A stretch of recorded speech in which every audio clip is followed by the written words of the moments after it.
रामायण कथा भाग 87। श्रीमद् गोस्वामी तुलसीदास जी द्वारा लिखित श्री रामचरितमानस लंका कांड। श्री राम जी ने जब अंगद को लंका में दूत बनकर जाने की आज्ञा दी, तब प्रभु की आज्ञा सिर पर चढ़ाते हुए उनके चरणों का वंदन करते हुए अंगद जी उठे और बोले, हे भगवान श्री राम जी, आप जिस पर कृपा करे वह तो गुणों का सागर हो जाता है। स्वामी के सब कार्य तो अपने आप ही सिद्ध होने वाले हैं। बस मुझे तो प्रभु ने बड़ाई करने का मौका दिया है। प्रभु मुझे आदर देकर अपना कार्य करने के लिए भेज रहे हैं। ऐसा विचार कर युवराज अंगद का हृदय हर्षित हो गया।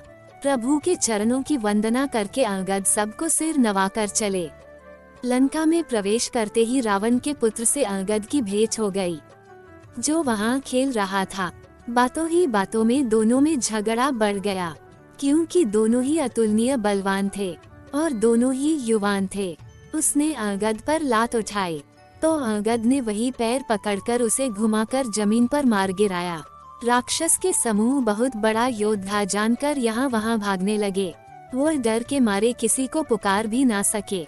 रावण पुत्र की मृत्यु जानकर सब राक्षस को भय के मारे भागते देखकर पूरे नगर में कोलाहल मच गया कि जिसने लंका जलाई थी वही वानर फिर से आ गया है। सब नगर वासी भय के मारे सोचने लगे कि विधाता ही जाने अब न जाने क्या ही करेगा। अंगद जहाँ जहाँ जाता सब बिना पूछे ही रावण के दरबार की राह बता देते हैं। जिसकी ओर देखते हैं वो भय के मारे कांपने लगता है। श्री राम जी का स्मरण करते हुए अंगद रावण की सभा के द्वार पर गया और वे धीर वीर सिंह की तरह शान से इधर उधर देख रहा है। तुरंत ही उन्होंने एक राक्षस को भेजा और रावण को अपने आने का समाचार सूचित करने को कहा। सूचना मिलते ही रावण ने हंसकर कहा, जल्दी से बुलाकर लाओ, देखे तो सही कहाँ का बंदर आया है अब की बारी। आज्ञा पाकर बहुत से दूत दौड़े और वानरों में विशाल हाथी के समान अंगद को सभा में लेकर गए। अत्यंत बलवान वीर अंगद सभा में गए। वे मन में जरा भी नहीं झिझके। अंगद को देखते ही सब सभासद उठ खड़े हुए। ये देखकर रावण के हृदय में बड़ा क्रोध हुआ। रावण ने पूछा, बंदर तू कौन है? तब अंगद ने निडरता से कहा। अंगद ने कहा, मैं श्री रघुनाथ जी का दूत हूँ। मेरे पिताजी और तुम्हारी मित्रता थी, इसलिए मैं तुम्हारी भलाई के लिए आया हूँ। तुम्हारा उत्तम कुल है, पुलस्त्य ऋषि के तुम पौत्र हो। शिवजी और ब्रह्मा जी की तुमने बहुत प्रकार से भक्ति की है और तुमने उनसे वर भी पाए हैं, जिससे तुमने सब कार्य सिद्ध किए हैं। लोकपालों और सब राजाओं को तुमने जीत लिया है। बस तुमसे भूल ये हुई कि राजमद से या मोहवश तुम जगत जननी सीता जी को उठा लाए। अब तुम ध्यान से मेरी बात सुनो, जिसके अनुसार चलने से श्री राम जी तुम्हारे सब अपराध क्षमा कर देंगे।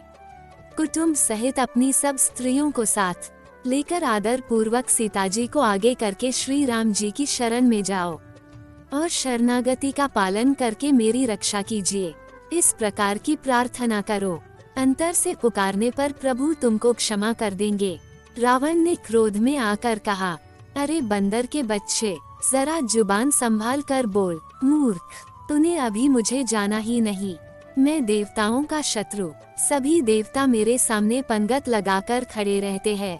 मूर्ख बंदर, अपना और अपने पिता का नाम तो बता। किस नाते से हमें मित्र बना दिया तूने? तब अंगद ने विनम्रता से कहा, मेरा नाम अंगद है, मैं बाली का पुत्र हूँ। उनसे कभी तुम्हारी भेंट हुई थी? तब रावण समझ गया और थोड़ा संकुचाते हुए बोला, हाँ, याद आया, बाली नाम का एक बंदर था। आगे की कथा अगले भाग में। जय श्री राम। दोस्तों, हमने भगवान श्री राम की लीलाओं को सरल भाषा में समझाने की एक तुच्छ कोशिश की है। आपको हमारी कोशिश अच्छी लगी हो तो वीडियो को लाइक कीजिए और चैनल को सब्सक्राइब कीजिए। कमेंट में जय श्री राम लिखिए।